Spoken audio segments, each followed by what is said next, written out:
പിതാവിന്റെയും പുത്രന്റെയും പരിശുദ്ധാത്മാവിന്റെയും നാമത്തിൽ ആമേൻ. അമ്മേ പരിശുദ്ധ അമ്മേ, അമ്മേ പരിശുദ്ധമേ, ദൈവമാതാവേ, കൃപാസനത്തിലൂടെ ഞങ്ങളുടെ ദേശത്തിനും അമ്മ മധ്യസ്ഥം തേടി തന്ന എല്ലാ അനുഗ്രഹങ്ങൾക്കും കൃപകൾക്കും ഞങ്ങളിപ്പോൾ ഹൃദയം നിറഞ്ഞ നന്ദി പറയുന്നു.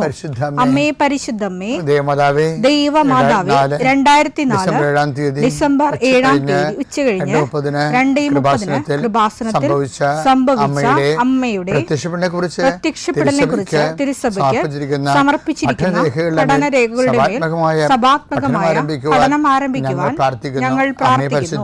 അമ്മേ പരിശുദ്ധമേ, ഭൂസ്വർലോകങ്ങളുടെ രാജ്ഞിയായ അങ്ങേയ്ക്ക് ഭൗമസംരക്ഷണത്തിനായി പ്രപഞ്ചപ്രകൃതിയെ തന്നെ തിരുസഭ പ്രതിഷ്ഠിക്കുവാൻ ഈ പ്രത്യക്ഷീകരണം വഴി ഇടയാക്കണമേ. പരിശുദ്ധമേ, ജപമാല മാതാവേ, സകല കൃപാസനം പ്രാർത്ഥനയോടും ചേർത്ത് ഞങ്ങളിപ്പോൾ പ്രാർത്ഥിക്കുന്ന ഈ കുടുംബത്തിന്റെ പ്രത്യേക നിയോഗം പറ മക്കളെ.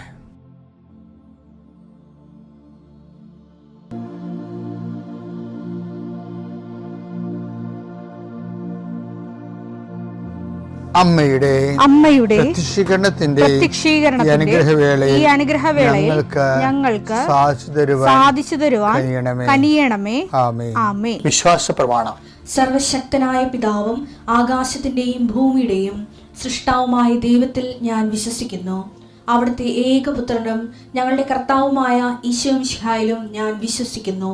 ഈ പുത്രൻ പരിശുദ്ധാത്മാവിനാൽ ഗർഭസ്ഥനായി കന്യകാമറിയത്തിൽ നിന്ന് പിറന്ന് പൊന്തിയോസ് പീലാത്തോസിന്റെ കാലത്ത് പീഡകൾ സഹിച്ച് കുരിശിൽ തറയ്ക്കപ്പെട്ട് മരിച്ച് അടക്കപ്പെട്ട് പാതാളങ്ങളിൽ ഇറങ്ങി മരിച്ചവരുടെ ഇടയിൽ നിന്ന് 3-ാം നാൾ ഉയർത്ത് സ്വർഗത്തിലേക്ക് എഴുന്നള്ളി സർവശക്തിയുള്ള പിതാവായ ദൈവത്തിന്റെ വലതുഭാഗത്തിരിക്കുന്നു. അവിടെ നിന്ന് ജീവിക്കുന്നവരെയും മരിച്ചവരെയും വിധിക്കുവാൻ വരുമെന്നും ഞാൻ വിശ്വസിക്കുന്നു. പരിശുദ്ധാത്മാവിലും ഞാൻ വിശ്വസിക്കുന്നു. വിശുദ്ധ കത്തോലിക്കാ സഭയിലും പുണ്യവാന്മാരുടെ ഐക്യത്തിലും പാപങ്ങളുടെ മോചനത്തിലും ശരീരത്തിന്റെ ഉയർപ്പിലും നിത്യമായ ജീവിതത്തിലും ഞാൻ വിശ്വസിക്കുന്നു. ആമേൻ. സുഖസ്ഥനായ ഞങ്ങളുടെ പിതാവേ, അങ്ങയുടെ നാമം പൂജിതമാകണമേ. അങ്ങയുടെ രാജ്യം വരണമേ. അങ്ങയുടെ തിരുമനസ് സ്വർഗത്തിലെ പോലെ ഭൂമിയിലും ആകണമേ. അന്നു വേണ്ടുന്ന ആഹാരം ഇന്ന് ഞങ്ങൾക്ക് തരണമേ. ഞങ്ങളോട് തെറ്റ് ചെയ്യുന്നവരോട് ഞങ്ങൾ ക്ഷമിക്കുന്നത് പോലെ ഞങ്ങളുടെ തെറ്റുകൾ ഞങ്ങളോടും ക്ഷമിക്കണമേ. ഞങ്ങളെ പ്രലോഭനത്തിൽ ഉൾപ്പെടുത്തരുതേ, തിന്മയിൽ ഞങ്ങൾ രക്ഷിക്കണമേ. ആമേൻ. നന്മ നിറഞ്ഞ മറിയമേ, സ്വസ്തി. കർത്താവ് അങ്ങയുടെ കൂടെ സ്ത്രീകളിൽ അങ്ങ് അനുഗ്രഹിക്കപ്പെട്ടവളാകുന്നു. അങ്ങയുടെ ഉദരത്തിൻ ഫലമായി ഈശോ അനുഗ്രഹിക്കപ്പെട്ടവനാകുന്നു. പരിശുദ്ധ മറിയമേ, തമ്പുരാന്റെ അമ്മേ, പാപികളായ ഞങ്ങൾക്ക് വേണ്ടി ഇപ്പോഴും ഞങ്ങളുടെ മരണസമയത്തും തമ്പുരാനോട് അപേക്ഷിക്കണമേ. ആമേൻ. കർത്താവിന്റെ വിശുദ്ധ പൗരോഹിത്യത്തെ മഹത്വപ്പെടുത്തണമേ. കർത്താവെ, സഭയിലുള്ള സാന്നിധ്യം പ്രകടമാക്കണമേ. 40 വർഷം ഞാൻ അർപ്പിച്ച കൃപാനയുടെ യോഗ്യതയാണ് കൃപാസ്ഥാനത്താറെ ജീവനോടെ പ്രത്യക്ഷപ്പെട്ട പരിശുദ്ധ അമ്മയുടെ മാധ്യസ്ഥത്തിലെ ഞാൻ മക്കളെ ആശീർവദിക്കുന്നു. കർത്താവ്, ഈ പ്രഭാതത്തിലെ അങ്ങയുടെ മക്കളെ കാത്തു കൊതിച്ചിരിക്കുകയാണ് ഈശോയെ. നിന്റെ വലതുകരത്തിൻ്റെ ഒരാശീർവാദം കിട്ടാൻ വേണ്ടി. കർത്താവ്, ഇന്ന് യാത്രയ്ക്ക് ഒരുങ്ങുന്ന ഓരോ മക്കളുണ്ട്. ഓരോ ഉദ്യമങ്ങളിലൂടെ മനസ്സിൽ വിചാരിച്ചുകൊണ്ട് പോകുന്നവരുണ്ട്. ഓരോ ലക്ഷ്യങ്ങൾ മനസ്സിൽ വെച്ച് പോകുന്നവരുണ്ട്. കർത്താവെ, നിന്റെ തിരുമുറുവാർന്ന് ആണിപ്പെടുതാന്ന് വലതുകരം മക്കളുടെ ശിരസ് വെക്കണമേ. അവർ പോകുന്നിടത്തേക്കല്ല, നീ പോകുന്നിടത്തേക്കെല്ലാം ഞാൻ നിൻ്റെ കൂടെ വരുമെന്ന് കർത്താവ് അങ്ങ് പറഞ്ഞിട്ടുണ്ടല്ലോ ഈശോയെ. അങ്ങയുടെ സഞ്ചാര സാന്നിധ്യം അങ്ങയുടെ മക്കളുടെ കൂടെ ഉണ്ടായിരിക്കണമെന്ന് പ്രാർത്ഥിക്കുന്നു. കർത്താവെ, ഉദ്യോഗത്തിൻ്റെ കാര്യത്തിന് വേണ്ടി പോകുന്നവരുണ്ട്, പഠന കാര്യങ്ങൾക്ക് വേണ്ടി പോകുന്നവരുണ്ട്, ജീവിത വ്യാപാരങ്ങൾക്ക് സാമ്പത്തിക കാര്യങ്ങൾക്ക് വേണ്ടി പോകുന്നവരുണ്ട്, ജോലി സംബന്ധമായ കാര്യങ്ങൾക്ക് വേണ്ടി പോകുന്നത് അവരുടെ എല്ലാം കർത്താവിന് തിരുസേന സമർപ്പിക്കുന്നു. ടെസ്റ്റ്, ഇൻ്റർവ്യൂ, പരീക്ഷ, അതുപോലെ ഏജൻസി, ക്രയവിക്രയങ്ങൾ, ജീവിതമാർഗങ്ങൾ, വിദൂര യാത്രകൾ, അങ്ങനെ ബന്ധുത്വം മുറക്ക് പോകുന്ന വിവാഹ യാത്രകൾ, ഈശോയെ എവിടെയെല്ലാമൊക്കെ പോകുന്നു അവിടെയെല്ലാം അങ്ങയുടെ മക്കളുടെ കൂടെ നീ ഉണ്ടാകണമേ എന്ന് പ്രാർത്ഥിക്കുന്നു. ഇന്നത്തെ മുഴുവൻ യാത്രകളിൽ കർത്താവ് നിൻ്റെ കൂടെ ഉണ്ടാവുകയും മാതാവ് നിൻ്റെ വലതുകരം ഗ്രഹിക്കുകയും സഞ്ചാരി മാതാവ് രാത്രി നീ തിരികെ വരുമ്പോൾ നിന്നെ ആരോഗ്യത്തോടെയും സമാധാനത്തോടെയും സുരക്ഷിതമായി ദൈവം നിന്നെ തിരികെ എത്തിക്കുകയും ചെയ്യട്ടെ. നിത്യം പിതാവും പുത്രനും പരിശുദ്ധാത്മാവിനെ. എൻ്റെ പ്രിയപ്പെട്ടവരെ, നിങ്ങൾക്കറിയാമല്ലേ ഈ ദിവസങ്ങളിൽ ഒരു സാക്ഷ്യം ഉണ്ടായേ. ഗ്രിഗറി ജോസഫ്, അദ്ദേഹത്തിൻ്റെ വൈഫിൻ്റെ പേര് കവിത എന്നാണ്. ഗ്രിഗറി ജോസഫ്, കവിത, ഇവരെല്ലാം ഫാമിലി സഹിതം കാനഡയിലാണ്. അപ്പം എനിക്ക് ഇഷ്ടപ്പെട്ടത് ഗ്രിഗറി ജോസഫിന് ഈ ഇറ്റനേറൻ്റായിട്ടുള്ള ഇങ്ങനെ സാധനങ്ങളെ ഏജൻസിയായിട്ട് എത്തിച്ച് കൊടുക്കുന്ന എന്ത് ബിസിനസ്സാണ്. അപ്പോൾ അതുകൊണ്ട് ഒരു മിനിമം വേതനമാക്കി പുള്ളിക്ക് കാനഡ കിട്ടിക്കൊണ്ടിരുന്നത്. പക്ഷെ പുള്ളി ഉടമ്പടി വന്നതിന് ശേഷം ഉടമ്പടി പുള്ളി കൃത്യമായിട്ട് ചെയ്യും. അപ്പോൾ ദൈവം നമ്മുടെ കരുതൽ കാണിച്ചത്, ഇപ്പോൾ ഞാൻ നിനക്ക് ഇളവ് ചെയ്ത പോലെ നീയും ഇളവ് ചെയ്ത് കൊടുക്കേണ്ടതായിരുന്നില്ലേ. മത്തായി 18:33 ഞാൻ നിന്നോട് കരുണ കാണിച്ച പോലെ നീയും നിന്റെ സഹസേവകനോട് കരുണ കാണിക്കേണ്ടതായിരുന്നില്ലേ. ചില ആൾക്കാർക്ക് സങ്കടമൊക്കെ വേണ്ട നിൽക്കണമെങ്കിൽ ഒരു പരിചയമില്ലെങ്കിൽ അങ്ങോട്ട് നിന്ന് ചോദിക്കും, എന്താ സങ്കടമാണല്ലോ, വല്ല കുഴപ്പമുണ്ടോ, സഹായിക്കണോ എന്നൊക്കെ ചോദിക്കും. അപ്പോൾ അതൊക്കെ മനസ്സിലായില്ലേ അവർ ഉടമ്പടി കറക്റ്റ് ഉടമ്പടി ഫോളോ ചെയ്യണമെന്ന്. അപ്പോൾ ഒരിക്കൽ ഗ്രിഗറി പറഞ്ഞേ, കർത്താവേ എൻ്റെ ജോലി ഇത്തിരി ശമ്പളം കുറവാണ്, എനിക്കൊരു പുതിയ ജോലി കിട്ടിയിരുന്നേ കൊള്ളാമായിരുന്നു പറയും. അപ്പോൾ എന്നിട്ട് ഇവർ എവിടെയോ ഓൺലൈനിൽ വന്ന ഒരു സ്ഥലത്തേക്ക് ഗ്രിഗറി വിളിക്കുമ്പോൾ അവിടുന്ന് റെസ്പോണ്ട് ചെയ്യും. വൈകുന്നേരം റെസ്പോണ്ട് ചെയ്ത് ഇങ്ങനെ തിരിച്ച് വിളിക്കും. ഒരു ചേട്ടത്തി വിളിക്കും, കാനഡയിൽ ഒരു ചേട്ടത്തി വിളിക്കാൻ പറഞ്ഞു, എന്താ നിങ്ങളുടെ പ്രശ്നം? അപ്പോൾ പറഞ്ഞു, എൻ്റെ ജോലി ഇതാണ്, അപ്പോൾ എനിക്ക് നിങ്ങളുടെ സ്ഥാപനത്തിൽ വർക്ക് ചെയ്യാൻ താല്പര്യമുണ്ടെന്ന് പറയുമ്പോൾ, ഇറ്റ്സ് ഓക്കെ, പക്ഷേ ഞങ്ങൾക്ക് നിങ്ങളുടെ സ്ഥലത്ത് ഏജൻസി ഇല്ലെന്ന് പറയും. എന്നിട്ട് ആ ലേഡി പറയുമേ, let us think about it എന്ന് പറയാം. ഇല്ലെങ്കിൽ ഞങ്ങളെ ഇപ്പം നീ ഇപ്പോൾ നിങ്ങളെ വിളിച്ചില്ലേ, അപ്പം നിങ്ങളുടെ സ്ഥലത്ത് ഏജൻസി ഉണ്ടാക്കാൻ പറ്റുമോ എന്ന് നോക്കട്ടെ എന്ന്. എൻ്റെ ഇൻസ്റ്റിറ്റ്യൂഷൻ അവരുടെ സ്ഥാപനം ഉണ്ടാക്കാൻ പറ്റുമോ എന്ന് നോക്കട്ടെ എന്ന് പറയും. പെട്ടെന്നായിരുന്നു ആ സംഭവം. അവിടെ അവരുടെ സ്ഥാപനം ഉണ്ടാക്കി ഞങ്ങൾക്ക് ജോലിയും കൊടുത്ത്, അതല്ല 3 മാസത്തിനുള്ളിൽ ഏറ്റവും ബെസ്റ്റ് സെല്ലറിൻ്റെ അവാർഡും കിട്ടി. അപ്പം ദൈവത്തിനടുത്ത് ഇതെല്ലാം ഉണ്ട്, ഇതെല്ലാം ദൈവത്തിനടുത്തുണ്ട്. പക്ഷെ നമ്മളൊരു മെനയാകത്തില്ല, അതാണ് നമുക്ക് പ്രശ്നം. അങ്ങനെ ചെയ്താൽ ഉടമ്പടി എന്നും പറഞ്ഞുകൊണ്ട് നമ്മളിങ്ങനെയൊക്കെ ചെയ്താൽ നഷ്ടമല്ലേ വരുന്നത്, ഉടമ്പടി എന്നും പറഞ്ഞ് നമ്മളിങ്ങനെയൊക്കെ ചെയ്താൽ ഉള്ളതും കൂടി ഇല്ലാണ്ടാകത്തില്ലേ എന്നൊക്കെ ചിന്തിച്ച്, മാനുഷികമായി ചിന്തിച്ച് ദൈവത്തെ ഉടമ്പടിയെയും ചില കോണറിൽ നമ്മൾ അടുപ്പിക്കത്തില്ല. അതാണ് ഈ പന്നി ചോദിച്ചില്ലേ ഒരിക്കലേ, പന്നിക്കഥകളിലുള്ളതാണത്. ലഗ്യോൻ പറയണില്ലേ, നീ എന്തിനാണ് ഞങ്ങളുടെ കാര്യത്തിൽ ഇടപെടണമെന്ന്. അപ്പോൾ ആ ഒരു വകുപ്പ് നിലനിൽക്കുന്നിടത്തോളം കാലം ഏതെങ്കിലും വിഷയത്തിൽ ദൈവം ഇടപെടരുതെന്ന് നിങ്ങൾ ഉദ്ദേശിക്കുന്നുണ്ടെങ്കിൽ നിങ്ങളുടെ ഉടമ്പടി ദൈവം ഇടപെട്ടിട്ടില്ല. ഇതൊരു ബ്ലാങ്ക് പേപ്പറാണ്. എന്താ കാര്യം? ഏതെങ്കിലും ഒരു വിഷയത്തിൽ ദൈവം ഇടപെടരുതെന്ന് നിങ്ങൾ വിചാരിച്ചിട്ടുണ്ടെങ്കിൽ നിങ്ങളുടെ ഉടമ്പടിയിൽ ദൈവം ഇടപെട്ടിട്ടേയില്ല. പരിശുദ്ധ അമ്മ ജീവനോടെ പ്രത്യക്ഷപ്പെട്ട ഈ പുണ്യഭൂമിയിൽ അമ്മയുടെ പ്രത്യക്ഷീകരണത്തിൻ്റെ ഒരു സാക്ഷിയായി എന്നെ ഉയർത്തിയ പരിശുദ്ധ അമ്മയ്ക്കും തിരുക്കുമാരനും 1000 നന്ദി. എൻ്റെ പേര് അനില, ഞാൻ പാലായിൽ നിന്ന് വരുന്നു. ഞാൻ ഇവിടെ വന്ന് ആദ്യമായിട്ട് ഉടമ്പടി എടുക്കുന്നത് 2025 മാർച്ച് 14 ആദ്യമേ തന്നെ എൻ്റെ സാക്ഷ്യം പറയാൻ വൈകിയതിന് പരിശുദ്ധ അമ്മയോടും ഈശോയോടും ഞാൻ ക്ഷമ ചോദിക്കുന്നു. എൻ്റെ ഒരു ഫ്രണ്ട് വഴിയാണ് ഞാൻ കൃപാസനത്തെ പറ്റി ആദ്യമായി അറിയുന്നത്. അതിനു മുൻപ് ഞാൻ പഠിക്കുന്ന സമയത്തൊക്കെ എനിക്ക് കൃപാസന പത്രം കിട്ടിയിട്ടുണ്ട്, ഞാൻ സാക്ഷ്യങ്ങളൊക്കെ വായിച്ചു നോക്കിയിട്ടുണ്ട്. എന്നിരുന്നാലും കൂടുതലായിട്ട് ഞാൻ എന്താണെന്ന് അറിയാനൊന്നും ശ്രമിച്ചിട്ടില്ല. എനിക്ക് ആ സമയത്ത് എന്താണ് കൃപാസനമെന്നോ ഒന്നും ഒരു ധാരണയൊന്നും ഉണ്ടായിരുന്നില്ല. അപ്പം ഞാൻ എൻ്റെ ഫ്രണ്ട് എന്നോട് വിളിക്കുന്ന സമയത്തൊക്കെ പറയുമായിരുന്നു, പലതവണ എന്നോട് പറഞ്ഞിട്ടുണ്ട്, നീയും ഉടമ്പടി എടുക്കുക, എല്ലാം ശരിയാവും എന്നൊക്കെ പറഞ്ഞിട്ടുണ്ട്. പക്ഷേ ഞാൻ ഉടമ്പടി എടുക്കണ്ട എന്നുള്ളൊരു ചിന്തയിൽ തന്നെയായിരുന്നു. കാരണം മറ്റൊന്നും കൊണ്ടല്ല, ആളെന്നോട് ഉടമ്പടി നിബന്ധനകളൊക്കെ പറഞ്ഞു. അപ്പോൾ എല്ലാ ദിവസവും രാവിലെ 5:30 എഴുന്നേൽക്കണം, എല്ലാ ദിവസവും മുടങ്ങാതെ പള്ളിയിൽ പോകണം. അപ്പോൾ ഇതൊക്കെ എന്നെക്കൊണ്ട് പാലിക്കാൻ പറ്റുമോ എന്നുള്ളൊരു സംശയം കൊണ്ടാണ് ഞാൻ എടുക്കണ്ട എന്നുള്ളൊരു ചിന്തയിലിരുന്നത്. അപ്പോൾ ഞാൻ അതുകൊണ്ട് തന്നെ എടുക്കാതെ ഇരിക്കുമായിരുന്നു. ആ സമയത്തും എനിക്കറിയില്ല ഈ കൃപാസനം എന്താണെന്നൊന്നും എനിക്കറിയില്ല. എൻ്റെ ഈ ഫ്രണ്ട് പറഞ്ഞ ചെറിയൊരു അറിവ് മാത്രമേ എനിക്കുണ്ടായിരുന്നുള്ളൂ. അങ്ങനെ ഞാൻ കടന്നു പോകുന്ന ഒരു സമയത്താണ് 2024 ഡിസംബർ ആദ്യം എൻ്റെ അമ്മയ്ക്ക് പെട്ടെന്നൊരു വയ്യായിക വരുന്നത്. വയ്യായിക എന്ന് പറഞ്ഞു കഴിഞ്ഞാൽ ഒരാഴ്ചയോളമായിട്ട് ശക്തമായിട്ടുള്ള തലവേദനയും വൊമിറ്റിങ്ങും ഉണ്ടായിരുന്നു. ഒരു കുറവുമില്ലായിരുന്നു.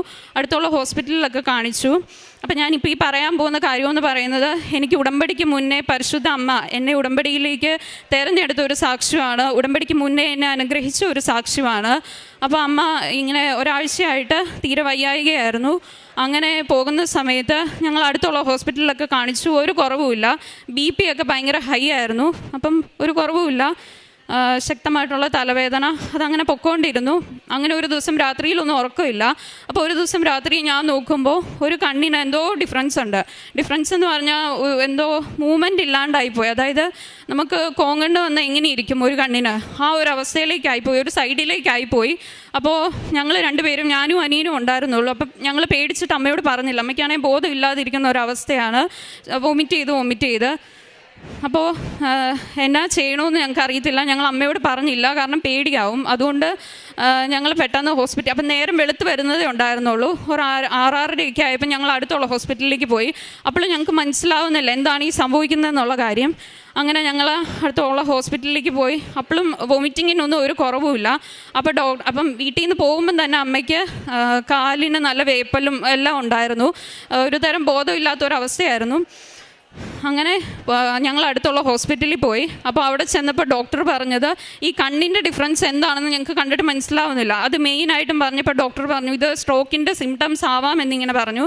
അപ്പോൾ സ്ട്രോക്ക് എന്ന് കേട്ട് കഴിഞ്ഞപ്പോൾ എനിക്കറിയില്ല, ഞങ്ങൾ പെട്ടെന്ന് എന്നാ ചെയ്യണമെന്ന് അറിയത്തില്ലാത്ത അവസ്ഥയായിപ്പോയി. കാരണം എനിക്കാണെങ്കിൽ പപ്പ ഇല്ല, പപ്പ മരിച്ചിട്ട് 3 വർഷമാകുന്നു. അപ്പോൾ അമ്മയാണ് ഞങ്ങളുടെ ഏക ആശ്രയം എന്ന് പറയുന്നത്.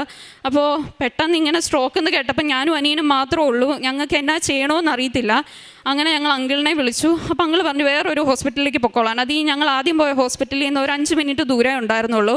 അപ്പം ഞങ്ങൾ വേഗം തന്നെ വണ്ടി വിളിച്ച് ആ ഹോസ്പിറ്റലിലേക്ക് ഞാനും അനിയനും കൂടെ അമ്മേനെ കൊണ്ടുപോയി. ആ സമയത്തൊന്നും അമ്മയ്ക്ക് ബോധമില്ല, തല കുമ്പിട്ട് തന്നെ ഇങ്ങനെ ഇരിക്കുവാണ്. അങ്ങനെ ഞങ്ങൾ അടുത്തുള്ള ആ ഹോസ്പിറ്റലിലേക്ക് കൊണ്ടുപോയി. ആ ഹോസ്പിറ്റലിലേക്ക് പോകുന്നതിന് അപ്പം ഈ സ്ട്രോക്ക് എന്ന് കേട്ടപ്പോൾ എനിക്ക് ശരിക്കും പേടിയായിപ്പോയി. കാരണം എന്നാ ചെയ്യേണ്ടതെന്ന് എനിക്കറിയത്തില്ല. വല്ലാത്തൊരവസ്ഥ. മൊത്തം ചുറ്റിനും പെട്ടെന്ന് എന്തോ ഒരു ഇരുട്ട് വന്നതുപോലെയുള്ളൊരവസ്ഥ. മറ്റൊരു ഹോസ്പിറ്റലിലേക്ക് പോകുന്ന വഴിക്കാണ്. അതായത് ആ ഹോസ്പിറ്റലിൽ എത്തുന്നതിന് സെക്കൻഡുകൾക്ക് മുൻപാണ് ഞാൻ ഏറ്റവും ഒടുവിൽ ഞാൻ കൃപാസന മാതാവിനെ നേർച്ച നേർന്നു.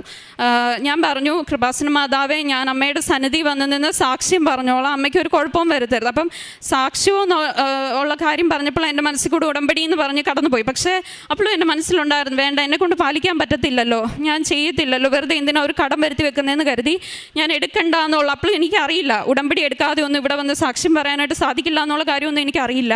അങ്ങനെ ഞാൻ മാതാവിനെ നേർച്ച നേർന്നു. ഞാൻ വിശ്വാസത്തോടു കൂടിയാണോ നേർച്ച നേർന്നതെന്ന് ചോദിച്ചു കഴിഞ്ഞാൽ എനിക്കറിയില്ല. പക്ഷേ ഞാൻ മനസ്സുരുകി. അതായത് പിന്നെ എൻ്റെ മുന്നിൽ വേറൊരു വഴികളുമില്ല, എല്ലാ വഴികളും അടഞ്ഞു. എന്ത് ചെയ്യണമെന്ന് അറിയത്തില്ല, എന്താണ് സംഭവിക്കുന്നതെന്ന് മനസ്സിലാവുന്നില്ല. അപ്പോൾ ഏറ്റവും ഒടുവിലാണ് ഞാൻ ഈ കൃപാസന മാതാവിനെ വിളിക്കുന്നത്. ഞാൻ അങ്ങനെ നേർച്ച നേർന്നു. അങ്ങനെ ഹോസ്പിറ്റലിലെത്തി. എനിക്കറിയില്ല, അമ്മ മാതാവ് ശരിക്കും ഞങ്ങളെ വഴി നടത്തുമായിരുന്നു, ഞങ്ങളുടെ കൂടെ ഉണ്ടായിരുന്നു. ഒരു തടസ്സങ്ങളോ ഒരു തിരക്കുകളോ ഒരു കാര്യങ്ങളും ഇല്ലാതെ, എല്ലാ കാര്യങ്ങളും ഒരു തിരക്കും ഇല്ലാതെ എല്ലാം ഞങ്ങൾക്ക് ചെയ്യാനായിട്ട് സാധിച്ചു. അങ്ങനെ അവിടെ ഒരു രാവിലെ ആയതുകൊണ്ട് ജൂനിയർ ഡോക്ടേഴ്സും ഉണ്ടായിരുന്നുള്ളൂ. അപ്പോൾ അവരമ്മയുടെ കാഷ്വാലിറ്റിയിലാണ് അഡ്മിറ്റ് ചെയ്തത്. അപ്പോൾ അവരമ്മയുടെ കൈയൊക്കെ പിടിച്ച് നോക്കുന്നുണ്ടായിരുന്നു, ബലക്കുറവുണ്ടോ എന്തെങ്കിലും എന്നൊക്കെ അറിയാനായിട്ട്.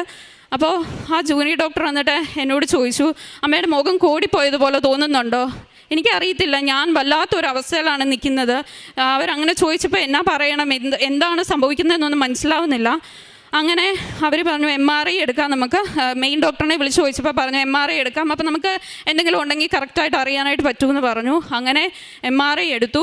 MRI എടുത്തപ്പോൾ അമ്മയ്ക്ക് അത് കഴിഞ്ഞ് ജൂനിയർ ഡോക്ടർ ഒരു 9 മണിയൊക്കെ ആയപ്പോൾ വന്നു. അങ്ങനെ MRI എടുത്തു. MRIക്കകത്ത് സ്ട്രോക്കിൻ്റേതായിട്ടുള്ള ഒരു കാര്യങ്ങളും കണ്ടെത്താനായിട്ട് കഴിഞ്ഞില്ല, ഒന്നും സംഭവിച്ചിട്ടില്ലായിരുന്നു.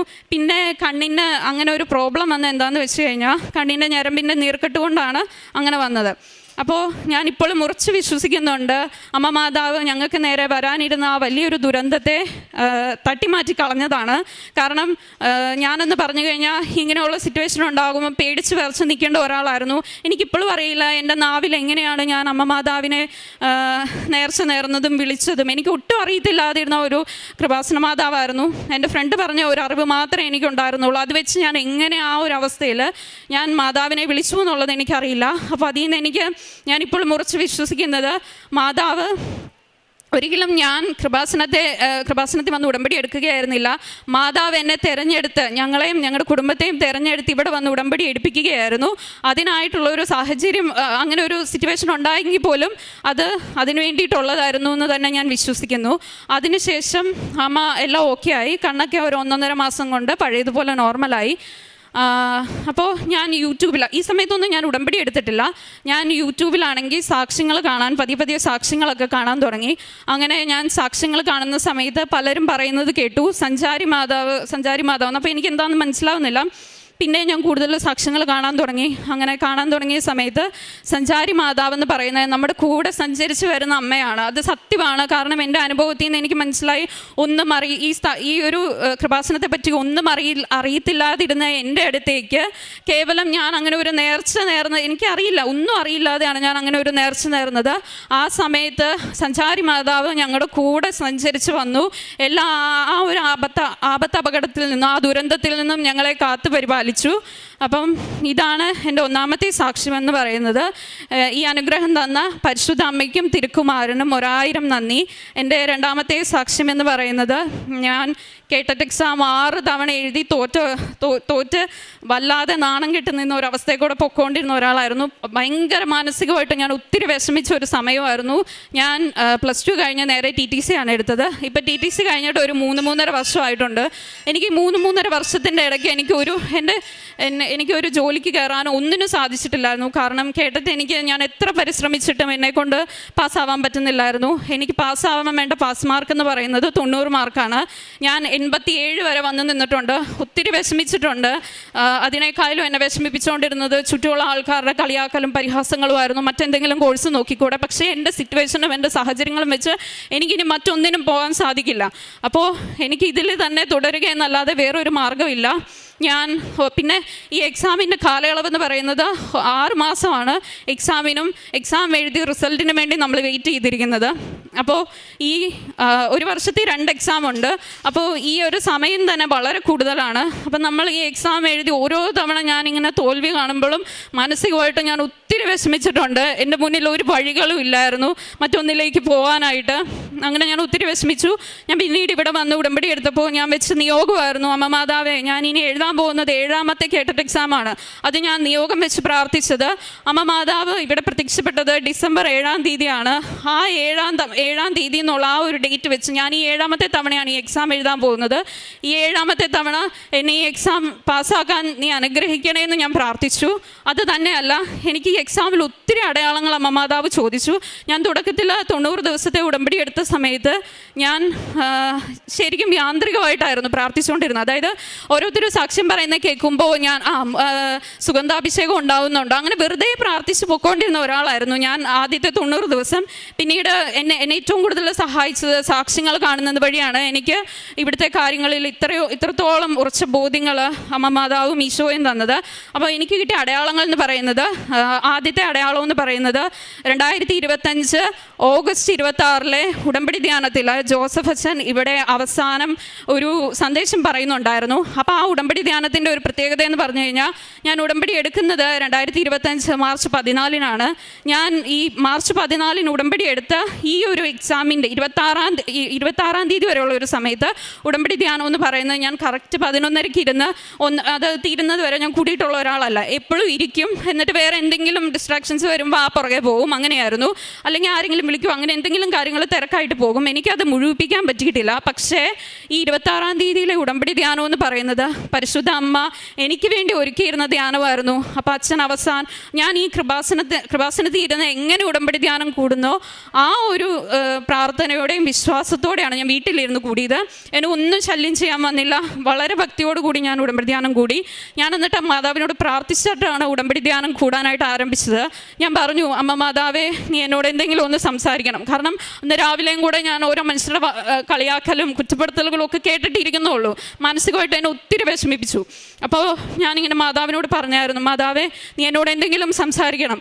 അങ്ങനെ ഞാൻ പ്രാർത്ഥിച്ചു. ഞാൻ ഇത് കൈകൂപ്പി പിടിച്ച് ഇവിടെ ഇരുന്ന് എങ്ങനെ പ്രാർത്ഥിക്കുന്നോ അതേപോലെ ഞാനിരുന്ന് ഉടമ്പടി ധ്യാനം കൂടി.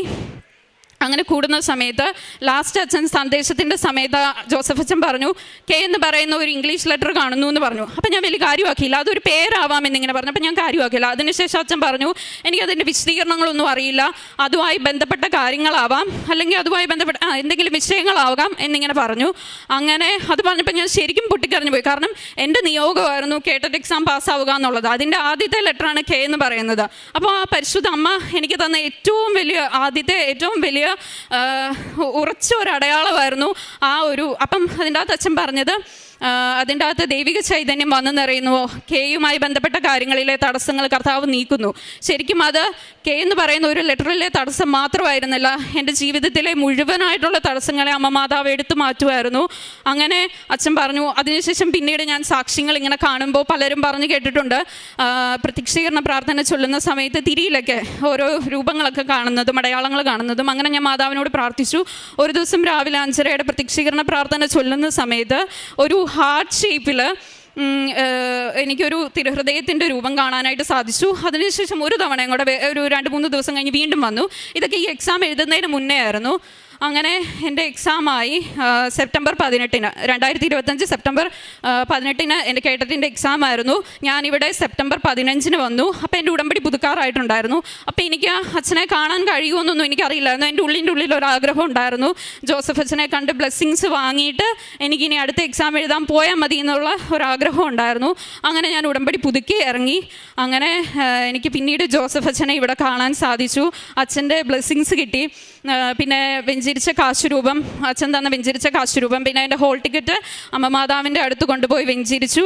അങ്ങനെ എനിക്കറിയില്ല, ഞാൻ എക്സാം എഴുതാൻ പോയത് ഫുൾ കൃപാസനം എൻ്റെ മാതാവിൻ്റെ കൂടെയായിരുന്നു. കാരണം അച്ഛൻ വെഞ്ചിരിച്ച് തന്ന ഹോൾ ടിക്കറ്റ്, അച്ഛൻ വെഞ്ചിരിച്ച് തന്ന കാശുരൂപം, പിന്നെ ഉപ്പ് ഞാൻ ആരും ചവിട്ടാത്ത ഒരു സ്ഥലത്ത് ഞാൻ എക്സാം സെൻറ്ററിൻ്റെ ക്ലാസ് റൂമിൻ്റെ ഒരു സൈഡിലിട്ടു. അതേപോലെ തന്നെ എൻ്റെ എക്സാം സെൻറ്ററിൻ്റെ പേര് സെൻറ്റ് മേരീസ് എന്ന് പറയുന്ന ഒരു സ്കൂളായിരുന്നു. അതിനും ഒരു പ്രത്യേകത ഉണ്ടായിരുന്നു. പ്രത്യേകത എന്ന് പറഞ്ഞു കഴിഞ്ഞാൽ, ഞാൻ ഈ 6 തവണ കേട്ടറ്റിൻ്റെ എക്സാം എഴുതാൻ തുടങ്ങിയതിന് ശേഷം എനിക്ക് ആദ്യമായിട്ട് അലോട്ട് ചെയ്യുന്ന സ്കൂളും എനിക്ക് ആദ്യമായിട്ട് കിട്ടുന്ന ഒരു സ്കൂളുമാണ് ഈ സെൻറ്റ് മേരീസ് എന്ന് പറയുന്നത്. അതിന് ഞാൻ ഈ 6 തവണ എഴുതിയതിനോടിടയ്ക്ക് ഇന്നേ വരെ ആ ഒരു സ്കൂൾ ആർക്കും അലോട്ട് ചെയ്തിട്ടില്ല. എനിക്കറിയില്ല, അമ്മ മാതാവ് ശരിക്കും എൻ്റെ ജീവിതത്തിൽ ഇടപെടുകയായിരുന്നു. അതും ചുമ്മാതെയൊന്നുമല്ല, അടയാളങ്ങളോട് കൂടി തന്നെ. അപ്പോൾ സെൻറ്റ് മേരീസ് എന്ന് പറയുന്ന ഒരു സ്കൂൾ കിട്ടി. അങ്ങനെ ഞങ്ങൾ 3 പേരും ഇങ്ങനെ ഒരുമിച്ച് എക്സാം സെൻറ്ററിലേക്ക് കയറി പോകുമായിരുന്നു. അപ്പം ഞങ്ങൾക്ക് 3 പേർക്കും ഒരു 2-3 സെക്കൻഡ് സമയത്തേന് മുല്ലപ്പൂവിൻ്റെ സ്മെല്ല് ഫീൽ ചെയ്തു. അപ്പോൾ എനിക്ക് മനസ്സിലായി അമ്മ മാതാവ് എൻ്റെ കൂടെയുണ്ട്. അങ്ങനെ ഞാൻ എക്സാം എഴുതി. സാധാരണ ഞാൻ വളരെ പേടിച്ച് എനിക്ക് എന്തെങ്കിലും ഭയങ്കര ടെൻഷൻ അടിച്ച് എഴുതുന്ന എക്സാമാണ്. ഈ എക്സാം ഞാൻ ഒന്നും പേടിച്ചില്ല. ഞാൻ ഓരോ ആൻസേഴ്സും ബബിൾ ചെയ്യുമ്പോൾ ഞാൻ മാതാവിനോട് പ്രാർത്ഥിച്ചു, അമ്മ മാതാവേ, ഞാൻ ഓരോന്നും ബബിൾ ചെയ്യാൻ പോവാം, വിശ്വാസ പ്രമാണം ചൊല്ലി പ്രാർത്ഥിച്ചു, നീ എൻ്റെ കൂടെ ഉണ്ടാവണം, ഇനി എനിക്ക് നാണം കെടാൻ പറ്റത്തില്ല, എനിക്കിനി മറ്റുള്ളവരോട് മറുപടി പറയാൻ പറ്റത്തില്ല, എന്നെ നീ പാസ്സാക്കണേ അമ്മയെന്ന് ഞാൻ പറഞ്ഞ് പ്രാർത്ഥിച്ചു. അങ്ങനെ എൻ്റെ എക്സാം കഴിഞ്ഞു. പിന്നെ വേറൊരു കാര്യമൊന്നും പറയുന്നത്, ഞാനിവിടെ സെപ്റ്റംബർ 15 ഉടമ്പടി പുതുക്കാൻ വന്നല്ലോ. അപ്പോൾ ആ സമയത്ത് ഞാൻ വീട്ടിൽ നിന്ന് പ്രാർത്ഥിച്ചിട്ടാണ് വന്നത്. അതും ഞാൻ സാക്ഷ്യം കണ്ട് പ്രാർത്ഥിച്ചതാണ്. ഇവിടെ പലരും പറഞ്ഞു കേട്ടിട്ടുണ്ട്, അത്രയും ഭാഗ്യമുള്ളവർക്ക് മാത്രമേ മാതാവിനെ എടുക്കാൻ കിട്ടുള്ളൂ എന്ന് പറഞ്ഞിട്ടുണ്ട്. അപ്പോൾ എൻ്റെ മനസ്സിലൊരാഗ്രഹം വന്നു. ഞാൻ ഇങ്ങനെ പ്രാർത്ഥിച്ചു, അമ്മ മാതാവേ, അമ്മയ്ക്കും ഈശോയ്ക്കും ഇഷ്ടമുണ്ടെങ്കിൽ, അമ്മയുടെ ഈശോയുടെയും ഹിതം അതാണെങ്കിൽ, എനിക്ക് ഇതൊന്നും ചോദിക്കാനുള്ള അർഹതയും യോഗ്യതയും ഒന്നുമില്ല. പക്ഷേ നിങ്ങൾക്ക് 2 പേർക്കും ഇഷ്ടമുണ്ടെങ്കിൽ എനിക്ക് മാതാവിനെ പ്രദക്ഷിണത്തിൻ്റെ സമയത്ത് കൈ പിടിക്കാനായിട്ട് കിട്ടണമെന്ന് ഞാൻ പറഞ്ഞ് പ്രാർത്ഥിച്ചു. അതേപോലെ തന്നെ എനിക്ക് അമ്മ മാതാവിനെ പ്രദക്ഷിണത്തിൻ്റെ സമയത്ത് അവർ കൊണ്ടു തന്നത് ഞാൻ തിരിച്ചു നോക്കിയപ്പോൾ മാതാവ്, എനിക്കറിയത്തില്ല, എൻ്റെ കൈ വിറച്ചാണ് ഞാൻ മാതാവിനെ ഇവിടെ വരെ എത്തിച്ചത്. കാരണം എനിക്ക് ഒട്ടും വിശ്വസിക്കാൻ പറ്റുന്നില്ലായിരുന്നു. കാരണം അങ്ങനെ മാതാവിനെ കിട്ടാൻ മാത്രമുള്ള യോഗ്യതകളൊന്നും ഉള്ള ഒരാളല്ല ഞാൻ. അപ്പോൾ ഞാൻ പ്രാർത്ഥിച്ചു, ദൈവഹിതത്തിന് വിട്ടുകൊടുത്തപ്പോൾ അമ്മ മാതാവ് എൻ്റെ കൂടെ പൂർണ്ണമായിട്ടും നിലനിന്നു. അങ്ങനെ എനിക്ക് ഒത്തിരി അടയാളങ്ങളോട് കൂടിയാണ് എൻ്റെ കേട്ടറ്റ് എക്സാം അമ്മ മാതാവ് എന്നെ ഈ 7ാമത്തെ പ്രാവശ്യം വിജയിപ്പിച്ചത്. പിന്നെ 7ാമത്തെ പ്രാവശ്യം ഞാൻ പറഞ്ഞു, ഡിസംബർ 7-ന് അമ്മ പ്രത്യക്ഷപ്പെട്ടതാ, ഈ 7ാമത്തെ തവണ ഞാൻ എക്സാം എഴുതാൻ പോകുന്നത്. അപ്പം ഈ 7ാമത്തെ തവണ എന്നെ പാസ്സാക്കണമെന്ന് ഞാൻ അമ്മ മാതാവിനോട് പ്രാർത്ഥിച്ചു. അതുപോലെ അമ്മ മാതാവും ഈശോയും എന്നെ 7ാമത്തെ തവണ കേട്ടറ്റ് എക്സാം പാസ്സാക്കി. പിന്നെ കേട്ടറ്റ് എക്സാം വന്ന ഡേറ്റിനും ഒരു പ്രത്യേകതയുണ്ട്. ഈ കഴിഞ്ഞ 2025 ഡിസംബർ 3-നാണ് എൻ്റെ കേട്ടറ്റ് എക്സാമിൻ്റെ റിസൾട്ട് വന്നത്. ഞാൻ അങ്ങനെ 90 മാർക്കായിരുന്നു എനിക്ക് വേണ്ട പാസ് മാർക്ക്. 90 മാർക്ക് മതിയെങ്കിലും മാതാവെന്ന് ചോദിച്ച സ്ഥാനത്ത് അമ്മ മാതാവ് എനിക്ക് 94 മാർക്ക് നൽകി എന്നെ അനുഗ്രഹിച്ചു. എനിക്ക് എൻ്റെ മുന്നിൽ വളരെ അസാധ്യമായിട്ട് നിന്നിരുന്ന ഒരു കാര്യമായിരുന്നു കേട്ടറ്റെന്ന് പറയുന്നത്. ഞാൻ മാനസികമായിട്ട് ഒത്തിരി വിഷമിച്ച ഒരു കാര്യമായിരുന്നു. മറ്റുള്ളവരുടെ ചോദ്യങ്ങൾക്ക് മറുപടി കൊടുക്കാൻ എനിക്കില്ലായിരുന്നു. സത്യം പറഞ്ഞാൽ ഞാൻ അത്രത്തോളം തകർന്ന് തരിപ്പണമായിട്ടാണ് ഈ എക്സാം എഴുതാൻ പോയത്, ഇവിടെ വന്ന് ഉടമ്പടി എടുത്തതും. പക്ഷേ എനിക്ക് അമ്മ മാതാവിൽ ഉറച്ച വിശ്വാസം ഉണ്ടായിരുന്നു. പലരും റിസൾട്ട് വരുന്നതിന് മുന്നേ എന്നോട് ചോദിച്ചു, ഈ പ്രാവശ്യം എങ്ങനെയാ? പക്ഷെ ഞാൻ പറഞ്ഞു, അമ്മ മാതാവ് എൻ്റെ കൂടെയുണ്ട്, എനിക്ക് ഒത്തിരി അടയാളങ്ങൾ കാണിച്ചു തന്നിട്ടുണ്ടെന്ന് ഞാൻ പറഞ്ഞു. അങ്ങനെ ആ എക്സാം റിസൾട്ട് ഈ കഴിഞ്ഞ ഡിസംബർ 3-ന് എക്സാം റിസൾട്ട് വന്നു. ഞാൻ പാസ്സായി. അപ്പോൾ ഞാൻ അമ്മേനെ വയ്യാതെ കൊണ്ടുപോകുന്നത് 2024 ഡിസംബർ 3-നാണ് ഞാൻ അമ്മ മാതാവിനെ ആദ്യമായിട്ട് നേർച്ച നേരുന്നത്. അതേ ഡിസംബർ 3-ന് തന്നെ എൻ്റെ ജീവിതത്തിലെ വലിയൊരു പ്രശ്നമായ കേട്ടറ്റിനും അമ്മ മാതാവ് പരിഹാരം തന്നു. ഈ കഴിഞ്ഞ ഡിസംബർ 3-ന് ഞാൻ അങ്ങനെ കേട്ടറ്റ് എക്സാം 7ാമത്തെ തവണ എഴുതി പാസ്സായി. എൻ്റെ അമ്മ മാതാവിനും ഈശോയ്ക്കും കോടാനുകോടി നന്ദി പറയുന്നു. മറ്റുള്ളവരുടെ ചോദ്യങ്ങളിൽ നിന്നും നാണക്കേടിൽ നിന്നും ഒക്കെ എന്നെ ഒഴിവാക്കിയതിന് ഒരുപാട് നന്ദി പറയുന്നു. എൻ്റെ ഈ ഒരു സാക്ഷ്യം എന്ന് പറയുന്നത് not by merit but by grace ആണ്. കാരണം എൻ്റെ ഒരു കഴിവും ഇതിൻ്റെ അകത്തില്ല. ഞാൻ ഒന്നും പഠിക്കാതെ പോയി എഴുതിയ പരീക്ഷയാണ്. കാരണം ഞാൻ പറഞ്ഞല്ലോ, മാനസികമായിട്ട് ഒത്തിരി വിഷമിച്ച് ഞാൻ പോയി എഴുതിയ പരീക്ഷയായിരുന്നു. അത് അമ്മ മാതാവ് എൻ്റെ കഴിവിനാലല്ല, അമ്മയുടെ കൃപയാൽ എന്നെ പാസ്സാക്കി തന്നു. അമ്മയ്ക്കും ഈശോയ്ക്കും കോടാനുകോടി നന്ദി ഞാൻ പറയുന്നു. പിന്നെ എൻ്റെ 3ാമത്തെ സാക്ഷ്യം എന്ന് പറയുന്നത്, എൻ്റെ അനിയൻ +2 പഠിക്കുന്ന സമയത്താണ് ഞാൻ ഇവിടെ വന്ന് ഉടമ്പടി എടുക്കുന്നത്. അപ്പോൾ ആ സമയത്ത് അവന് +2-ന് നല്ല മാർക്ക് ലഭിക്കുവാനും അതേപോലെ തന്നെ തുടർന്ന് എന്തെങ്കിലും ഒരു കോഴ്സ് തിരഞ്ഞെടുക്കാനും സഹായിക്കണമെന്ന് ഞാൻ അമ്മ മാതാവിനോട് നിയോഗത്തിൽ ആവശ്യപ്പെട്ടിരുന്നു. അങ്ങനെ അവന് +2-ന് നല്ല മാർക്ക് ലഭിക്കുകയും തുടർന്ന് അവന് ബികോമിന്, അത് ലാസ്റ്റ് ടൈമിലാണ്, ബികോം എന്നുള്ള ഒരു ഇതൊന്നും ഞങ്ങളുടെ മനസ്സിലില്ലായിരുന്നു. അപ്പോൾ ബികോമിന് ലാസ്റ്റ് ടൈമിൽ അവന് ഒരു അഡ്മിഷൻ കിട്ടുകയും നല്ലൊരു കോളേജിൽ അഡ്മിഷൻ കിട്ടുകയും ചെയ്തു. എൻ്റെ പ്രേക്ഷിത പ്രവർത്തനങ്ങൾ എന്ന് പറഞ്ഞു കഴിഞ്ഞാൽ, ഞാൻ ഇവിടുന്ന് പത്രം വാങ്ങിച്ച് ആദ്യമൊക്കെ എനിക്ക് കൊടുക്കാൻ മടിയായിരുന്നു. പക്ഷേ പിന്നീട് ഞാൻ കൊടുക്കാൻ തുടങ്ങി. ഞാൻ വീടുകളിലും അതുപോലെ തന്നെ പള്ളികളിലും ഓട്ടോ സ്റ്റാൻഡുകളിലും ഒക്കെ പത്രം ഓരോരുത്തരുടെ കയ്യിൽ കൊടുക്കുമായിരുന്നു, എനിക്കറിയാവുന്ന കാര്യങ്ങൾ പറഞ്ഞ്. പിന്നെ ഞാൻ ചെയ്യുന്ന വേറൊരു കാര്യം, ഇതും എനിക്ക് സാക്ഷ്യത്തിൽ നിന്ന് കിട്ടിയതാണ്. അതായത് അമ്മ മാതാവിനോട് ഞാൻ ഫോട്ടോയെ നോക്കി എൻ്റെ ഒരു കൂട്ടുകാരിയോട് പറയുന്നത് പോലെ, അല്ലെങ്കിൽ എൻ്റെ അമ്മയോട് ഞാൻ എൻ്റെ സങ്കടങ്ങൾ പറയുന്നത് പോലെ, അമ്മ മാതാവിൻ്റെ ഫോട്ടോയെ നോക്കി ഞാൻ പ്രാർത്ഥിച്ചതിന് ശേഷം എൻ്റെ സങ്കടങ്ങളും വിഷമങ്ങളും എല്ലാം ഞാൻ ഇറക്കി വെക്കുന്ന ഒരു സ്ഥലമായിരുന്നു അമ്മ മാതാവ്. ഞാൻ എല്ലാ കാര്യങ്ങളും, എനിക്ക് ആ തിരുഹൃദയത്തിൻ്റെ അടയാളം കിട്ടിയതുപോലും ഞാനിങ്ങനെ എൻ്റെ സങ്കടങ്ങളും വിഷമങ്ങളും അമ്മയോട് കമ്മ്യൂണിക്കേറ്റ് ചെയ്യുന്ന സമയത്തായിരുന്നു. അങ്ങനെ കമ്മ്യൂണിക്കേറ്റ് ചെയ്ത ഒരു റിലേഷൻഷിപ്പിൽ എനിക്ക് അമ്മ മാതാവിനോട് ഒരു റിലേഷൻ ഉണ്ടാക്കി തീർക്കാൻ സാധിച്ചു. പിന്നീട് ആത്മീയ ജീവിതം എന്ന് പറയുന്നത്, കുർബാന എനിക്ക് പറ്റാവുമ്പോൾ ഒക്കെ ഞാൻ പോയി കൂടാറുണ്ടായിരുന്നു. ഇടയ്ക്ക് ഞാൻ ഉടമ്പടി ഉഴപ്പിയ സമയങ്ങളും ഉണ്ടായിട്ടുണ്ട്. പിന്നെ കുമ്പസാരിക്കാനൊക്കെ നന്നായി മടി ഉണ്ടായിരുന്ന ഒരാളായിരുന്നു ഞാൻ. എനിക്ക് കുമ്പസാരിക്കാനും 2 ആഴ്ച കൂടുമ്പോൾ കുമ്പസാരിക്കാനും, അതേപോലെ തന്നെ കാരുണ്യ പ്രവൃത്തി എന്ന് പറയുമ്പോൾ എനിക്ക് ജോലി ഇല്ലാത്തതുകൊണ്ട് തന്നെ എന്നാലാവും വിധം മറ്റുള്ളവരെ കാണുമ്പോൾ എന്നാലാവും വിധം ഞാൻ സഹായിക്കാൻ ശ്രമിച്ചിട്ടുണ്ട്.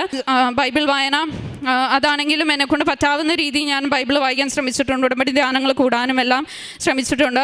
ഇപ്പം ഇത്രയേറെ അനുഗ്രഹങ്ങൾ തന്ന എനിക്കെല്ലാവരോടും പറയാനുള്ളത്, നമ്മൾ അമ്മ മാതാവിനെ മുറുകെ പിടിച്ചിട്ടുണ്ടെങ്കിൽ, നമ്മുടെ ഹിതത്തിനല്ല, അമ്മ മാതാവിൻ്റെയും ഈശോയുടെയും ഹിതത്തിന് വിട്ടുകൊടുത്താൽ നമ്മുടെ നിയോഗങ്ങൾ അമ്മ മാതാവും ഈശോയും ഒന്ന് ചേർന്ന് നമുക്ക് നടപ്പാക്കി തരും. ഇത്രയേറെ അനുഗ്രഹങ്ങൾ തന്ന ഈശോയ്ക്കും അമ്മ മാതാവിനും 1000 നന്ദി പറഞ്ഞുകൊണ്ട് ഞാൻ എൻ്റെ സാക്ഷ്യം സമർപ്പിക്കുന്നു. എൻ്റെ കാൽ വഴുതുന്നു എന്ന് ഞാൻ വിചാരിച്ചപ്പോഴേക്കും കർത്താവേ, അങ്ങയുടെ കാരുണ്യം എന്നെ താങ്ങി നിർത്തി. സങ്കീർത്തനം 94 18-ാം വചനമാണ്. 6 പ്രാവശ്യം കേറ്ററ്റ് എക്സാം എഴുതിയിരുന്നു. ഉടമ്പടി എടുക്കുന്നതിന് മുൻപ് 6 പ്രാവശ്യം എഴുതി. പലപ്പോഴും പലരും ചോദിക്കുമായിരുന്നു എന്ത് പറ്റി, റിസൾട്ട് എന്തായി എന്നൊക്കെ. അപ്പം പലപ്പോഴും നാണം കെടുന്ന സാഹചര്യങ്ങൾ വന്നിരുന്നു. അവിടെയും പിന്നീട് ഒരു വഴിയേ ഉള്ളൂ, എൻ്റെ പറ്റത്തില്ല എന്ന് മനസ്സിലായി. എനിക്കതിന് സാധിക്കില്ല എന്ന്, അസാധ്യമാണെന്നാണ് ഈ മകൾ പറയുന്നത്. 6 പ്രാവശ്യം എഴുതി, എനിക്ക് സാധിക്കില്ല, എനിക്കിത് പാസ്സാവാനായിട്ട് എനിക്ക് പറ്റില്ല. പലപ്പോഴും പലരും പറഞ്ഞ് വേറൊരു മാർഗം നോക്കൂ എന്ന്, ഏതെങ്കിലും വേറൊരു പഠിത്തം ചെയ്യാൻ. പക്ഷേങ്കിൽ പല ബുദ്ധിമുട്ടുകളും പ്രശ്നങ്ങളും കാരണം അതിനൊന്നും പോകാതെ കാറ്റഗറി എക്സാം തന്നെ ഒരു ലാസ്റ്റായിട്ട് ഒന്നുകൂടെ അറ്റംപ്റ്റ് ചെയ്യാമെന്ന് കരുതി. പരിശുദ്ധ അമ്മ ജീവനോടെ പ്രത്യക്ഷപ്പെട്ട ഈ ആലയത്തിൽ വന്ന് കൃപാസനം മരിയൻ ഉടമ്പടി എടുക്കുകയും നിയോഗത്തിൽ സമർപ്പിച്ച് പ്രാർത്ഥിക്കുകയുമാണ് ചെയ്തത്. പരിശുദ്ധ അമ്മ പ്രത്യക്ഷപ്പെട്ട നമുക്കറിയാം ഡിസംബർ 7-ാം തീയതി ഉച്ചകഴിഞ്ഞ് 2:30 അപ്പോൾ ഈ മകൾ പ്രാർത്ഥിച്ചത് ഇങ്ങനെയാണ്. അമ്മ പ്രത്യക്ഷപ്പെട്ടത് 7-ാം തീയതിയാണ്, ഡിസംബർ 7-ാം തീയതി. അതുകൊണ്ട് തന്നെയാണ് അമ്മേ, ഞാനിത് 7ാമത്തെ പ്രാവശ്യം അറ്റംപ്റ്റ് ചെയ്യാൻ പോവുകയാണ്. ഉടമ്പടി എടുത്ത് ഞാൻ നിയോഗം സമർപ്പിക്കുന്ന അത് തന്നെയാണ് എൻ്റെ ആദ്യത്തെ നിയോഗം, ആദ്യത്തെ ഉടമ്പടി. അതുകൊണ്ട് തന്നെ അമ്മ എൻ്റെ കൂടെ നിന്ന് ഈ 7ാമത്തെ തവണ ഞാൻ പരീക്ഷ എഴുതുമ്പോൾ ഡിസംബർ 7-ാം തീയതി പ്രത്യക്ഷപ്പെട്ട അമ്മ തന്നെ, കൃപാസനം അമ്മ തന്നെ എൻ്റെ കൂടെ ഉണ്ടായിരിക്കണമെന്ന് പ്രാർത്ഥിച്ചാണ് ഈ മകൾ നിയോഗം സമർപ്പിച്ചത്. അതിൻ്റെ ഫലമായിട്ട് തന്നെയാണ് ഉടമ്പടി എടുത്തതിന് ശേഷം ബഹുമാനപ്പെട്ട ജോസഫ് അച്ഛനെ കാണുകയും അച്ഛൻ്റെ കൈവപ്പ് ശുശ്രൂഷ വഴി ഈ മകളുടെ ഹോൾ ടിക്കറ്റ് ബ്ലസ് ചെയ്യുകയും അച്ഛനൊരു കാശിരൂപം കൊടുക്കുകയും ചെയ്തു. പിന്നീടാണ് ഈ മകൾക്ക് ഉടമ്പടി എടുത്തതിന് ശേഷം ഈശോയുടെയും അമ്മയുടെയും വലിയ സാന്നിധ്യങ്ങളാണ് ഈ മകൾ നമ്മളോട് ഷെയർ ചെയ്തത്. നമുക്കറിയാം, രാവിലെ നീലത്തിരിയും വൈകുന്നേരം പച്ചത്തിരിയും നമ്മൾ കത്തിച്ച് പ്രാർത്ഥന ചെല്ലാറുണ്ട്. പ്രത്യക്ഷീകരണ പ്രാർത്ഥനയുടെ സമയത്ത് പരിശുദ്ധ അമ്മ തന്നെയാണ് മെഴുകുതിരിയിൽ പ്രത്യക്ഷപ്പെട്ടത്. അമ്മയുടെ ഒരു രൂപം വരികയും തിരുഹൃദയത്തിൻ്റെ രൂപവും അങ്ങനെ പല രൂപത്തിൽ അമ്മ സാന്നിധ്യം മനസ്സിലാക്കാൻ സാധിച്ചു. മകളെ, ഞാൻ നിൻ്റെ കൂടെയുണ്ട് എന്നുള്ളൊരു സാന്നിധ്യമാണ് ഈ മെഴുകുതിരിയിലൂടെ അമ്മ ഈ മകൾക്ക് വെളിപ്പെടുത്തി കൊടുത്തത്. പിന്നീടെല്ലാം ഉടമ്പടി എടുത്തതിന് ശേഷമെല്ലാം ഒരു തടസ്സങ്ങൾ മാറുന്ന രീതിയിലാണ്. പ്രത്യേകിച്ചും 26/8/2025 ഉടമ്പടി ധ്യാനത്തിൽ ബഹുമാനപ്പെട്ട ജോസഫ് അച്ഛൻ പറഞ്ഞത് കെ എന്ന ലെറ്റർ കാണുന്നു. ആ കെ അനുബന്ധിച്ചുള്ള എന്തോ ആണ്, അതെനിക്ക് മനസ്സിലാവുന്നില്ല. പക്ഷെങ്കിൽ ആ വിഷയത്തിലേക്ക് ഒരു ദൈവിക ചൈതന്യമുണ്ട്, തടസ്സങ്ങൾ മാറുന്നു എന്ന് അച്ഛൻ പറഞ്ഞപ്പോൾ അനില അത് മുഴുവനായിട്ട് ഏറ്റെടുക്കുകയാണ്. അതെനിക്കുള്ള മെസ്സേജായിട്ട്, സന്ദേശമായിട്ടാണ് അനിലയ്ക്ക് മനസ്സിലായത്. അങ്ങനെ കേറ്ററ്റ് എക്സാമിന് പോകുന്നതിന് മുമ്പ് അവിടെയും ഈശോയും അമ്മയും ഈ മകൾക്കൊരു അടയാളം കൊടുത്തു എന്നാണ് ഈ മകൾ സാക്ഷ്യപ്പെടുത്തുന്നത്. അങ്ങനെ അന്നത്തെ ആ ധ്യാനത്തിൽ ഈശോയും അമ്മയും എൻ്റെ ജീവിതത്തിലെ കേറ്ററ്റ് എക്സാമിൻ്റെ തടസ്സം മാത്രമല്ല, എൻ്റെ ജീവിതത്തിലെ എല്ലാ തടസ്സങ്ങളും മാറ്റിയെന്നാണ് ഈ സാക്ഷ്യത്തിലൂടെ മകൾ നമ്മളോട് ഷെയർ ചെയ്യുന്നത്. പലപ്പോഴും സാക്ഷ്യങ്ങൾ എന്നെ സഹായിച്ചുവെന്നും ആ സാക്ഷ്യങ്ങളിലൂടെയാണ് പലപ്പോഴും ഓരോ മെസ്സേജുകൾ വന്നുവെന്നുമാണ് അനില നമ്മളോട് സാക്ഷ്യപ്പെടുത്തുന്നത്. അങ്ങനെ ആ ധ്യാനം കഴിഞ്ഞു. പരിശുദ്ധ അമ്മയുടെ സാന്നിധ്യവും മെഴുകുതിരിയിലൂടെയൊക്കെ അമ്മ തന്നെ ആ സാന്നിധ്യം വെളിപ്പെടുത്തി കൊടുക്കുകയാണ്. ഇതൊക്കെ കഴിഞ്ഞാണ് ബഹുമാനപ്പെട്ട ജോസഫ് അച്ഛൻ്റെ ബ്ലെസ്സിങ്ങും കിട്ടിയാണ് പരീക്ഷയ്ക്ക് പോകുന്നത്. അപ്പോൾ പറയുന്നത്, പരീക്ഷയ്ക്ക് പോകുമ്പോൾ പൂർണ്ണമായിട്ട് ഞാൻ തന്നെയല്ല, പരിശുദ്ധ അമ്മയുടെ കൂടെ തന്നെയാണ്, കൃപാസനം അമ്മയുടെ കൂടെയാണ് ഞാൻ പരീക്ഷയ്ക്ക് പോയെന്നാണ്. കാരണം അച്ഛൻ വെഞ്ചരിച്ച് തന്ന കാശുരൂപമായി അച്ഛൻ ബ്ലസ് ചെയ്ത് മാതാവിനെ തൊട്ട് ഹോൾ ടിക്കറ്റുമായിട്ട് വെഞ്ചരിച്ച തൈലം നെറ്റിയിൽ പൂശി വിശ്വാസ പ്രമാണം ചൊല്ലി ഉടമ്പടി വെഞ്ചരിച്ച ഉപ്പുമായിട്ടാണ് ഞാൻ 7ാമത്തെ പ്രാവശ്യം കേറ്ററ്റ് എക്സാം എഴുതുവാൻ പോകുന്നത്. ഉടമ്പടി എടുത്തതിന് ശേഷം ആദ്യമായി വെച്ച നിയോഗമാണ് കേറ്ററ്റ് എക്സാം. അത് പരിശുദ്ധ അമ്മയുടെ കൂടെ തന്നെയാണ് ഞാൻ പോയത്. തന്നെയുമല്ല, അവിടെ ചെന്നപ്പോൾ ആദ്യമായിട്ട് കേറ്ററ്റ് എക്സാം തുറക്കുവാനുള്ള ഒരു അനുമതി കിട്ടിയ ഒരു സ്കൂളാണ് സെൻറ്റ് മേരീസ് സ്കൂള്. അങ്ങനെ പരിശുദ്ധ അമ്മയുടെ പേരിലുള്ള ഒരു സ്കൂളിലേക്കാണ് ഇത്രയും പ്രാവശ്യം 6 പ്രാവശ്യം എഴുതിയെങ്കിലും അങ്ങനെ ഒരു സ്കൂളിൽ പോയിട്ടില്ല. പക്ഷേ ഇന്ന് 7ാമത്തെ പ്രാവശ്യം എഴുതിയപ്പോൾ ഉടമ്പടി എടുത്തതിന് ശേഷം 7ാമത്തെ തവണ കേറ്ററ്റ് എക്സാം പോയപ്പോൾ സെൻറ്റ് മേരീസ് എന്ന സ്കൂൾ, അവിടെയും അമ്മയുടെ സാന്നിധ്യം കിട്ടി. കൂട്ടുകാരുമൊത്ത് മുകളിലോട്ട് പോയപ്പോൾ ഹാളിലേക്ക് പരീക്ഷ എഴുതാനായിട്ട് പോയപ്പോൾ അവിടെ സുഗന്ധാഭിഷേകം തന്ന് അമ്മയുടെ സാന്നിധ്യം ഉറപ്പ് കൊടുക്കുകയാണ് ഈ മകൾക്ക്. ഈശോയും അമ്മയും കൂടെയുള്ളപ്പോൾ നമ്മുടെ ജീവിതത്തിൽ എപ്പോഴും അമ്മയുടെ സാന്നിധ്യം, ഈശോയുടെ സാന്നിധ്യമൊക്കെ മനസ്സിലാക്കാൻ സാധിക്കും. നമ്മൾ സങ്കീർത്തനം 94 കേട്ടതുപോലെ, എൻ്റെ കാൽ വഴുതുന്നു എന്ന് ഞാൻ വിചാരിച്ചപ്പോഴേക്കും കർത്താവെ അങ്ങയുടെ കാരുണ്യം എന്നെ താങ്ങി നിർത്തിയെന്നാണ്. ഉടമ്പടിയിൽ ദൈവത്തിൻ്റെ കാരുണ്യമാണ് നമ്മെ താങ്ങി നിർത്തുന്നത്. എല്ലാ വെറിറ്റും പോകുമ്പോഴും നമ്മളെ മെറിറ്റാക്കി നിർത്തി നമ്മെ താങ്ങി നിർത്തുന്ന ഒരു ദൈവത്തിൻ്റെ കാരുണ്യമാണ് ഉടമ്പടി മക്കളുടെ ജീവിതത്തിൽ നമുക്ക് കാണുവാൻ സാധിക്കുന്നത്. അങ്ങനെ തന്നെയാണ് ഈ മകൾ പറയുന്നത്, എൻ്റെ പ്രാർത്ഥന കേട്ടു. ഡിസംബർ 7-ാം തീയതി പ്രത്യക്ഷപ്പെട്ട ആ അമ്മ തന്നെയാണ് 7ാമത്തെ തവണ പരീക്ഷ എഴുതിയപ്പോൾ എനിക്ക് നല്ല റിസൾട്ട് നൽകി പാസ്സാക്കി തന്നു എന്ന്. അതെൻ്റെ മെറിറ്റ് കൊണ്ടല്ല, ദൈവത്തിൻ്റെ കൃപയാലാണ്. Not by merit but by grace എന്നാണ്. അസാധ്യമായ കാര്യമായിരുന്നു എന്നാണ് ഈ മകൾ പറയുന്നത്. അസാധ്യമായ കാര്യങ്ങൾ സാധ്യമാക്കി തരുന്ന ഒരു വലിയ പദ്ധതിയാണ് ഉടമ്പടി. വിശ്വാസത്തോടെ പ്രാർത്ഥിച്ചാൽ മാത്രം മതി. അങ്ങനെ ഈ മകള് കേറ്ററ്റ് എക്സാം പാസ്സാവുകയും പരിശുദ്ധ അമ്മയുടെ പ്രത്യക്ഷീകരണത്തിൻ്റെ സാക്ഷിയായിട്ട് ഇന്ന് അമ്മയുടെ സന്നിധിയിൽ നന്ദി പറഞ്ഞുകൊണ്ടാണ് ഇന്ന് ഈ മകൾ വന്നിരിക്കുന്നത്. കൂടാതെ ആങ്ങളയ്ക്ക് വേണ്ടി പ്രാർത്ഥിച്ചു. ബികോമിന് നല്ലൊരു കോളേജിൽ അഡ്മിഷൻ കിട്ടാനായിട്ട്. അതും ഈശോയും അമ്മയും കനിഞ്ഞു നൽകിയ ഒരു അനുഗ്രഹമാണ് നല്ലൊരു കോളേജിലേക്ക് അഡ്മിഷൻ നൽകിയത്. ഓരോ കാര്യങ്ങളിലും ഈശോയോടും അമ്മയോടും ചേർന്ന് നിൽക്കുമ്പോൾ ആ സാന്നിധ്യവും ആ കരുണയും വാത്സല്യവും ഒക്കെ നമുക്ക് അനുഭവിക്കാൻ സാധിക്കും. നമ്മുടെ ദുർബലങ്ങളെ സ്ഥൈര്യമാക്കി ശക്തമാക്കി തരുന്ന ഒരമ്മയാണ് കൃപാസനം അമ്മ. ജീവിതത്തിൽ വീഴ്ചയുണ്ടായാലും ഉടമ്പടിയിലൂടെ ദൈവകാരുണ്യം, ദൈവകൃപ വീണ്ടും നമ്മെ ഉയർത്തും. ഓരോ ദിവസവും ഉടമ്പടി പ്രാർത്ഥനയിലൂടെയും വിശ്വാസ ജീവിതത്തിലൂടെയും വഴുതിപ്പോകുന്ന സ്ഥിരതയാക്കുന്ന ഒരു വലിയ പദ്ധതിയാണ് ഉടമ്പടി. പ്രശ്നങ്ങളും പ്രതിസന്ധികളും പ്രലോഭനങ്ങളും പ്രശ്നങ്ങളൊക്കെ ഉണ്ടാവാം. പക്ഷെങ്കിൽ ഈ തളർത്തുന്ന പ്രശ്നങ്ങളിലെല്ലാം നമ്മെ താങ്ങി നിർത്തുന്ന, നമ്മെ കാല് വഴുതാതെ നിർത്തുന്ന ഒരമ്മയാണ് കൃപാസനം അമ്മ. ആ അമ്മയാണ് നമ്മെ കരം പിടിച്ച് ഈശോയിലേക്ക് കൊണ്ടുപോകുന്നത്. നമ്മുടെ വീഴ്ചയേക്കാൾ വലുതാണ് ദൈവകൃപയും ദൈവകാരുണ്യവും. ഉടമ്പടി ജീവിതത്തിൽ ഈശോയോടും കൃപാസന അമ്മയോടും ഈശോയും കൃപാസന അമ്മയും നമുക്ക് താങ്ങായി നിൽക്കട്ടെ എന്ന് പ്രാർത്ഥിച്ചുകൊണ്ട് ആ ദൈവകൃപയ്ക്ക് വേണ്ടി, ദൈവാനുഗ്രഹത്തിന് വേണ്ടി ആഗ്രഹിച്ചുകൊണ്ട് നമുക്ക് അനിലേക്കും കുടുംബത്തിനും ലഭിച്ച എല്ലാ അനുഗ്രഹങ്ങൾക്കും നമ്മൾക്ക് കരങ്ങളടിച്ച് ദൈവത്തെ മഹത്വപ്പെടുത്താം.